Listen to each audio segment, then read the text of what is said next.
වර්ණදේහ සංඛ්‍යාව වෙනස් වීම. වර්ණදේහ සංඛ්‍යාව වෙනස් වීමට ප්‍රධාන හේතුව වර්ණදේහ නිර්විසම්බන්ධනයයි. සාමාන්‍යයෙන් අනෝනන විභාජනයේ වියෝග කලාවේදී සමකතලයේ ඇති සෑම වර්ණදේහයකම වර්ණදේහාංශ දෙක එකිනෙකින් විසම්බන්ධනය වී ප්‍රතිවිරුද්ධ ද්‍රව කරා ගමන් කරයි. ඕනන විභාජනයේ එකෙහි වියෝග කලාව එකෙහිදී සමකතලයේ පෙළ ගැසී ඇති එක් එක් සමජාත වර්ණදේහ යුගලවල වර්ණදේහ එකිනෙකින් විසම්බන්ධනය වී ප්‍රතිවිරුද්ධ ද්‍රව කරා ගමන් කරයි. එසේම ඕනන විභාජනය දෙකෙහි වියෝග කලාව දෙකෙහිදීද අනෝනන විභාජනයේදී සිදුවන ආකාරයටම සමකතලයේ පෙළ ගැසී ඇති එක් එක් වර්ණදේහයේ වර්ණදේහාංශ එකිනෙකින් වෙන් වී ප්‍රතිවිරුද්ධ ද්‍රව කරා ගමන් කරයි.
නමුත් විවිධ හේතුන් නිසා මෙම වර්ණදේහ විසම්බන්ධනය සිදු නොවේ.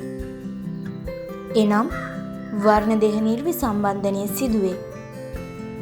ඕනන විභාජනයේ එකෙහි වියෝග කලාව එකෙහිදී සමකතලයේ ඇති සමජාත වර්ණදේහ යුගලක වර්ණදේහ එකිනෙකින් වෙන් නොවී වර්ණදේහ යුගලම එක් ද්‍රවයකට ගමන් කළ හැක. එවිට ප්‍රතිඵල වන සෛල වලින් සමහරක එක් වර්ණදේහයක් වැඩිපුර අඩංගු වේ. අනෙක් සෛලවල එක් වර්ණදේහයක් අඩුය.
ඌනන විභාජනය දෙකෙහි වියෝග කලාව දෙකෙහිදීද මෙවැනි වර්ණදේහ නිර්විසම්බන්ධනයක් සිදුවිය හැක. ඌනන විභාජනය දෙකෙහිදී වියෝග කලාව දෙකෙහිදී සමකතලයේ පෙළ ගැසී ඇති වර්ණදේහයක වර්ණදේහාංශ වෙන් නොවී සම්පූර්ණ වර්ණදේහයම එක් ද්‍රවයකට ගමන් කළ හැක. ඌනන විභාජනයේ දෙකෙහිදී සිදුවන මෙවැනි වර්ණ දේහ නිර්විසම්බන්ධනයක් නිසා ඇතිවන ජන්මාණු වලින් සමහරක් සාමාන්‍ය ජන්මාණු වන අතර ඇතැම් ජන්මාණුවල එක් වර්ණ දේහයක් වැඩියෙන් පිහිටයි. එසේම තවත් සමහරක එක් වර්ණ දේහයක් අඩුවෙන් පිහිටයි.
ජීවියෙකුගේ දේහ සෛලවල එක් වර්ණ දේහයක් අඩුවෙන් හෝ වැඩියෙන් පිහිටීම 2n-1 හෝ 2n-1 විෂම ගුණකතාව නම් වේ.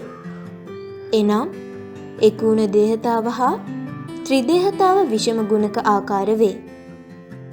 වර්ණ දේහ නිර්විසම්බන්ධනය නිසා සෑදෙන එක් වර්ණ දේහයක් වැඩියෙන් අඩංගු වන ජන්මාණුවක් සාමාන්‍ය ජන්මාණුවක් හා සංසේචනය වූ විට ඇතිවෙන යුක්තාණුවේද එක් වර්ණ දේහයක් වැඩියෙන් අඩංගු වේ. මෙවැනි යුක්තාණුවකින් ඇතිවන ජීවීන්ගේ දේහ සෛලවල වර්ණ දේහ 47ක් බැගින් අඩංගු වෙයි. මෙම තත්ත්වය ත්‍රිදේහතාව ලෙස හැඳින්වේ. උදාහරණ ඩවුන් සහ ලක්ෂණය හා ක්ලයිනෆෙල්ටර් සහ ලක්ෂණය.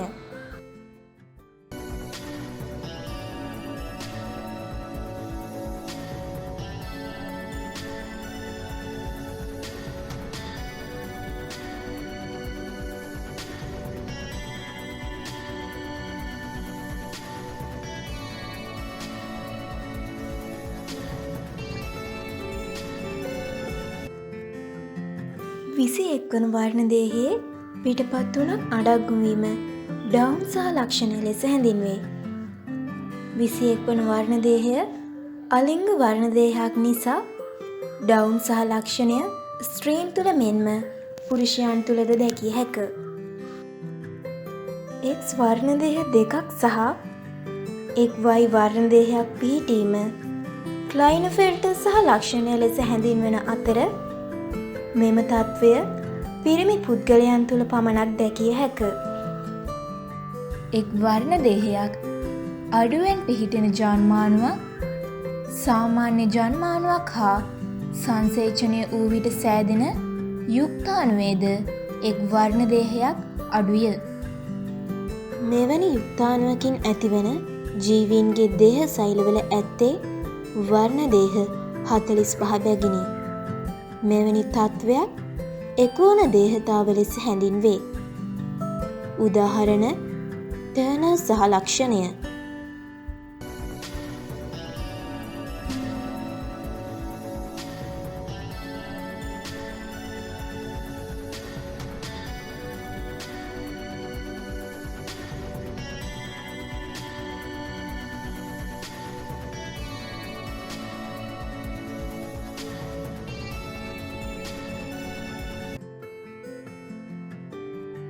ටර්නර් සහ ලක්ෂණය.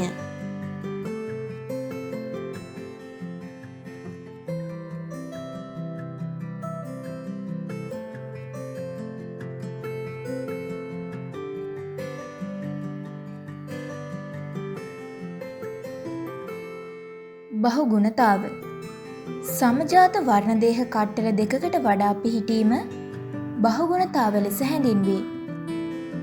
විෂම ගුණකයන් හා සසඳන විට බහුගුණකයෝ වඩා සාමාන්‍ය වෙති. සාමාන්‍ය තත්වයට වඩා වැඩි වර්ණදේහ සංඛ්‍යාවක් දරන නමුත් බහුගුණක ප්‍රවේණික සමතුලිතතාව පවත්වා ගනී. එහෙත් විෂම ගුණකවල ප්‍රවේණික තුල්‍යතාව නැති වී ඇත.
මෙසේ සෑදෙන ද්විගුණ ජන්මානුවක් සාමාන්‍ය ජන්මානුවක් සමග සංසේචනයෙන් ත්‍රිගුණ යුක්තාණුවක් ඇතිවේ.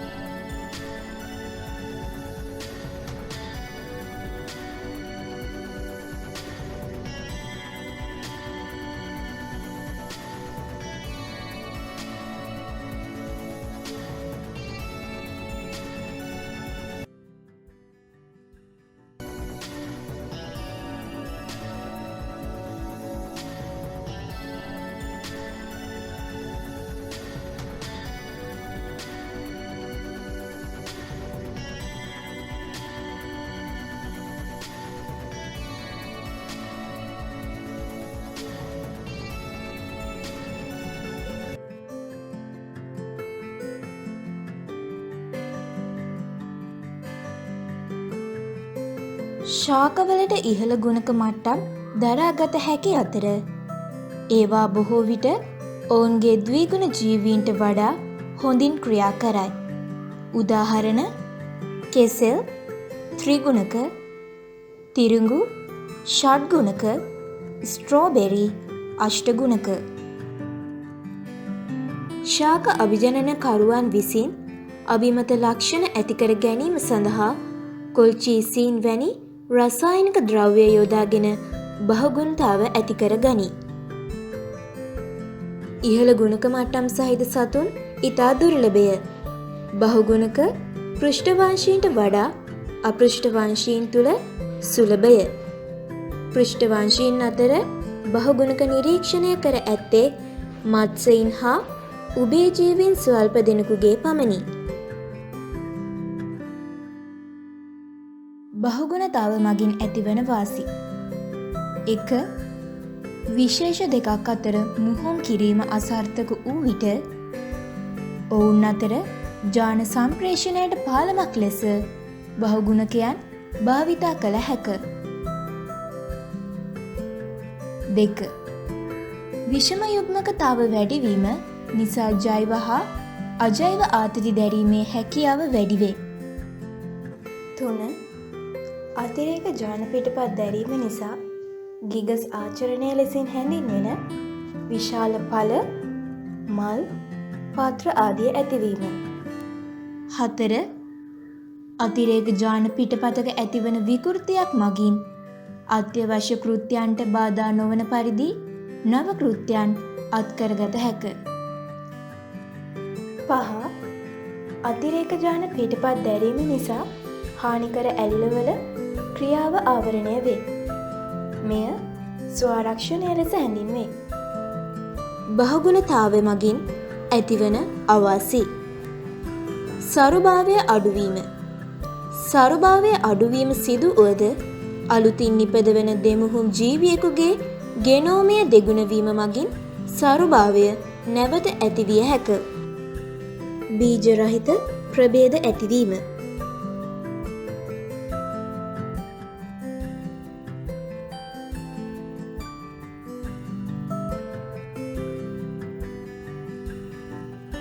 ප්‍රශ්න අංක 1.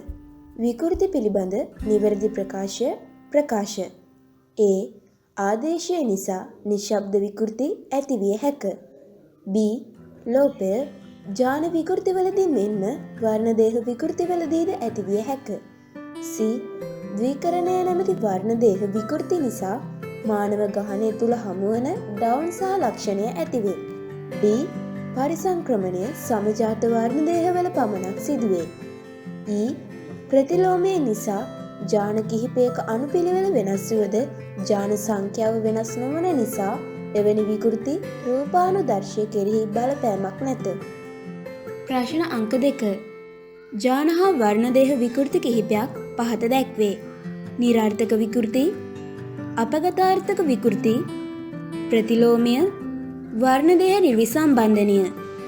මේවා නිසා මානව ගහනය තුළ ප්‍රවේණික රෝග රාශියක් ඇතිවේ. ඒ අනුව ඉහත දැක්වන විකෘති නිසා ඇතිවන ප්‍රවේණික රෝග අනුපිළිවෙලින් දැක්වෙන ප්‍රතිචාරය වනුයේ 1. හිමෝෆීලියාව, බීට තැලසීමියාව, දෑකැතිසැල රක්තහීනතාව, ටර්නර් සහ ලක්ෂණය. 2. බීට තැලසීමියාව, හිමෝෆීලියාව, දෑකැතිසැල රක්තහීනතාව, ඩවුන් සහ ලක්ෂණය. 3. ක්ලයිනෆෙල්ටර් සහ ලක්ෂණය, බීට තැලසීමියාව, හිමෝෆීලියාව, දෑකැතිසැල රක්තහීනතාව. 4. බීට තැලසීමියාව, දෑකැතිසැල රක්තහීනතාව, හිමෝෆීලියාව, ටර්නර් සහ ලක්ෂණය. 5. ඩවුන් සහ ලක්ෂණය, බීට තැලසීමියාව, දෑකැතිසැල රක්තහීනතාව, හිමෝෆීලියාව. ප්‍රශ්න අංක 3. වර්ණදේහ නිර්විසම්බන්ධනය 1. ඌනන විභාජනය එකෙහිදී සිදුවිය හැකිය. 2. ඌනන විභාජනය දෙකෙහිදී සිදුවිය හැකිය. 3. අනූනන විභාජනයේදී සිදුවිය හැකිය. 4. බාහිර කාරක මගින් උත්තේජනය කළ නොහැක. 5. මානව ගහනය තුළ ඇතිවන ප්‍රවේණික රෝග ගණනාවකටම හේතුවයි. ප්‍රශ්න අංක 4. බහුගුණතාව 1. වර්ණදේහ නිර්විසම්බන්ධනය නිසා ඇතිවේ. 2. ශාකලෝකයේ අභිජනන ක්‍රියාවලියේදී භාවිතා කරන මූලධර්මයකි. 3. පෘෂ්ඨවංශීන් අතර දැකිය නොහැක. 4. බීජරහිත ප්‍රභේද ඇතිවීමට මෙන්ම වඳශාක ඇතිවීමට හේතුවේ. 5. මගින් ලැබෙන අතිරේක ජාන පිටපත් වලින් ස්වාරක්ෂණයක් සිදුවේ. ප්‍රශ්න අංක 5. විෂම ගුණකතාව හා බහුගුණතාව. A. ඌනන විභාජනය දෙකෙහිදී සිදුවන වර්ණදේහ නිර්විසම්බන්ධනය නිසා ඇතිවේ. B. සෑම විටම හානිදායකය. C. ඌනන විභාජනය දෙකෙහිදී සහ ඌනන විභාජනය එකෙහිදී සිදුවන වර්ණදේහ නිර්විසම්බන්ධනය නිසා ඇතිවේ. D. ජීවීන්ගේ වඳභාවය ඇතිවීමට හේතුවේ. E. විෂම යුග්මකතාව ඇතිවීමට හේතුවේ.